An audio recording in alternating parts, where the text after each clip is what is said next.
عن جابر بن عبد الله رضي الله عنهما عن النبي صلى الله عليه وسلم قال: من أكل ثوما أو بصلا فليعتزلنا أو ليعتزل مسجدنا وليقعد في بيته. وأتي بقدر فيه خضرات من بقول فوجد لها ريحا فسأل عنها فأخبر بما فيها من البقول فقال: قربوها إلى بعض أصحابه كان معه فلما رآه كره أكلها قال: كل فإني أناجي من لا تناجي. یہ کچھ سبزیاں ہیں جنہیں اگر کچا کھا لیا جائے تو ان کی بو انسان کے منہ سے محسوس ہوتی، اور جب تک وہ سبزیاں معدے میں موجود ہیں اس وقت تک ان کی بو جو ہے وہ منہ سے محسوس ہوتی رہتی. یہاں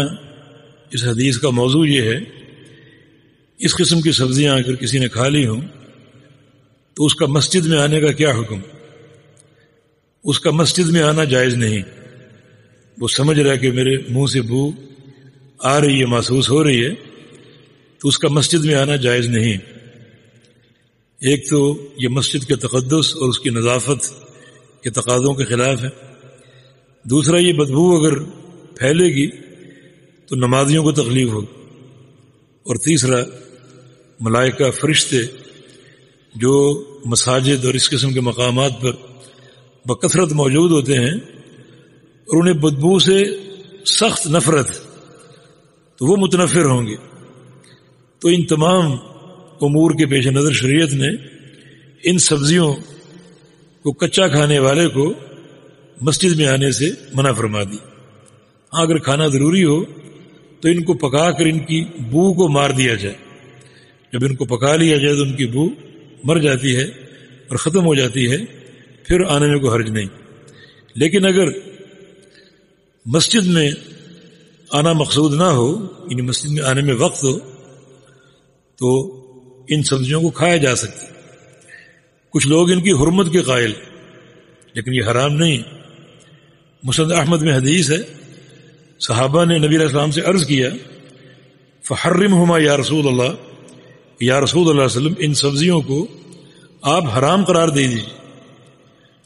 اور ان کے حرام ہونے کا اعلان کر دیجیے تاکہ قصہ ختم ہو جائے. کیونکہ رسول اللہ علیہ وسلم کے دور میں کوئی شخص اگر مسجد میں آتا اور اس نے یہ سبزیاں کھائی ہوتی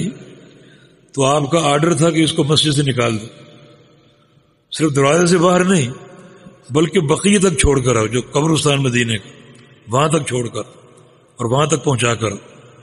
اتنی کراہت ان کی بدبو کی. تو صحابہ نے کہا ان کو حرام کر دیجئے تاکہ قصہ ختم ہو جائے. تو رسول اللہ صلی اللہ علیہ وسلم نے ارشاد فرمایا کہ لیس لی تحریم ما احلہ اللہ، جس چیز کو اللہ نے حلال کہا ہے اسے حرام کہنے کا میرے پاس کوئی اختیار نہیں. حلال اور حرام کا اختیار اللہ کے پاس، میرے پاس کوئی اختیار نہیں. یہ رسول اللہ صلی اللہ علیہ وسلم اکرم الخلائق اور سید الانبیاء والمرسلین، یہ اختیار ان کے پاس نہیں ہے. پھر کس مفتی کے پاس ہو سکتا، کس فقیہ کے پاس ہو سکتا جس چیز کو چاہے حلال کر دے، جس کو چاہے حرام کر دے؟ نہیں، یہ تشریع جو ہے یہ ایک بڑا ہولناک امر ہے. تشریع کا حق صرف اللہ رب العزت کے پاس، اس کے علاوہ کسی کے پاس نہیں. امام شافعی رحمہ اللہ فرمایا کرتے تھے من استحسن فقد شرع، جس شخص نے کسی مسئلے کو اچھا جانا اپنی رائے سے، یہ کام اچھا ہے، ہو جانا چاہیے، اور اس کو بیان کرتا پھر مجھے پسند ہے، حالانکہ دین میں اس کا کوئی ذکر نہیں، اپنی رائے سے اس کو اچھا سمجھتا ہے، اچھا قرار دیتا ہے، لوگوں کو بتاتا ہے، فقط شرع، اس نے شارع بننے کی، اللہ تعالیٰ کی گدی پر قبضہ کرنے کی کوشش کی. جو اللہ کا منصب، جو اللہ کا مقام ہے، شارع صرف اللہ رب العزت، اس پر قبضہ کرنے کی کوشش کی. اتنے شدید احکام. تو صحابہ نے جب کہا ان کو حرام کر دیجئے، فرمایا کہ لیس لی تحریم ما احلہ اللہ، جس چیز کو اللہ نے حلال کیا ہے اسے حرام کرنے کا میرے پاس کوئی اختیار نہیں. تو جناب جابر رضی اللہ عنہ اس حدیث کے راوی ہیں، فرماتے ہیں کہ من اکل ثوما او بصلا فلیعتزلنا او لیعتزل مسجدنا، جس شخص نے لہسن ثوم لہسن کھایا ہو کچا، او بصل یا پیاز کھایا ہو، فلیعتزلنا وہ ہم سے الگ رہے، او لیعتزل مسجدنا ہماری مسجد سے الگ رہے، وہ مسجد میں نہ آئے، ولیقعد فی بیتہ اپنے گھر میں وہ بیٹھا رہے اور مسجد میں نہ آئے۔ وہ اتیا بقدر، جابر فرماتے ہیں کہ ایک برتن لایا گیا، کہ ہنڈیا نما ایک برتن لایا گیا رسول اللہ علیہ وسلم کی خدمت میں، فی خضرات، اس میں سبزیاں تھیں، من بقول، یہ بقول بھی سبزیاں، یعنی کچھ سبزیوں میں سے کچھ سبزیاں تھیں، یا بقل، جیسے آج کل کی زبان میں بقل قراز، ایک قسم کے بصل کو بولتے ہیں، ایک قسم کے پیاز کو، تو بقل نما کچھ سبزیاں تھیں اس میں پکی ہوئی تھیں، فوجد لها ریحا، تو رسول اللہ علیہ وسلم نے ان سبزیوں میں کچھ بو محسوس کی، فسأل عنها، آپ نے پوچھا یہ کیا ہے، فأخبر بما فيها من البقول، تو آپ کو بتایا گیا کہ اس میں بقول سبزیاں پکی ہوئی ہیں اور بنی ہوئی ہیں، فقال قربوها، فرمایا کہ انہیں قریب کر دو،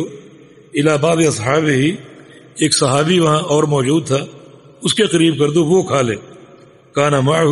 وہ صحابی رسول اللہ علیہ وسلم کے ساتھ، فلما رآہ کرہ اکلہ،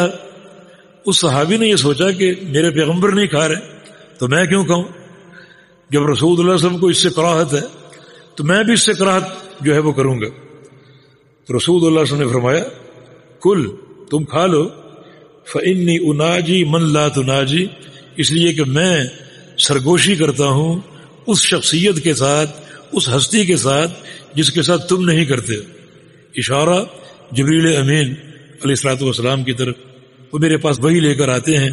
میری ان سے باتیں ہوتی ہیں، سرگوشی ہوتی ہے، یعنی منہ قریب کر کے آہستہ آہستہ باتیں ہوتی ہیں، تو فرشتوں کو بدبو پسند نہیں، اس لیے رسول اللہ علیہ وسلم ہمیشہ اپنے منہ کو پاکیزہ رکھتے، بار بار مسواک کرتے، بڑی شدت کے ساتھ، جیسا کہ بیان ہو چکے۔ تو اس حدیث کا خلاصہ یہ ہوا کہ وہ چیزیں جن میں بدبو ہو، انسان وہ استعمال کر کے مسجد میں نہ آئے، حالانکہ یہ پیاز لہسن وغیرہ حلال چیزیں، کچھ چیزیں ہم آج کل استعمال کرتے ہیں جیسے سگریٹ وغیرہ، تمباکو، انتہائی بدبودار، خبیث اور حرام چیز، جب حلال بدبودار چیز استعمال کر کے مسجد میں نہیں آ سکتے تو حرام بدبودار چیز استعمال کر کے کیسے آنا جائز ہے؟ تو بہت سے نمازی جن کو اس چیز کا احساس نہیں، جب وہ آتے ہیں تو ان کے تعفن سے بدبو جو ہے وہ پھیل جاتی ہے اور ان کو اس کا احساس نہیں ہوتا۔ اللہ کا خوف کرنا چاہیے۔ جی